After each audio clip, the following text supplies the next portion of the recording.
Die My Love. Oh, this is gonna be heavy. Die My Love might be one of the most intense films I've seen in a long time. The best word to describe it is erratic, because the film itself is very much erratic. It follows a woman going through postnatal depression and her sinking into the madness afterwards. This is probably Jennifer Lawrence's most physical role to date, and I know that she's been under like blue makeup and shit for the X-Men films, but this is like a new kind of physical. It's similar to Emma Stone in Begonia, you know, where she's just leeching off the screen and doing several different things that you wouldn't expect her to do. And the same with Robert Pattinson. He is just crazy in this. He is like full Joker, which is ironic because he's Batman, but we'll move on from that. I think a lot of people aren't gonna vibe with it just because of how pretentious, quote unquote, it is, because it is using 4x3, is using those different lenses to create an atmosphere, and how it's using the lenses that Poor Things uses so that it creates this weird swirly effect in the background, which is really interesting. The film is definitely quite long.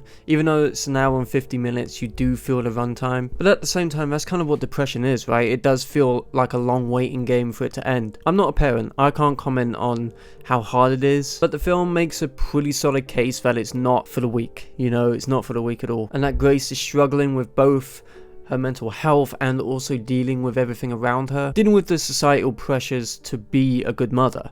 That is basically what the film is trying to say in a nutshell, and I think it does a fantastic job because Lynne Ramsay doesn't shy away from bleakness, and I would go as far to say that this is her most bleak film, especially with the atmosphere that it's building, especially with the color palette, the colors being extremely muted and pretty bleak and dark. And that's what I love about Ramsay films, is that all of her films have that feel to them. At the end of the day, Die My Love is just one of those films that is extremely bleak, but it's probably the most honest depiction of depression since Melancholia. Lars von Trier's Melancholia, a film which kind of breaks down the existential dread of depression, and this kind of does the exact same thing, but not quite on that level, because Melancholia is one of my favorite films of the 2000s. I don't know if this is one of my favorite films of the 2020s so far, but it sure as fuck is close. Go see Die My Love. It is an incredible experience.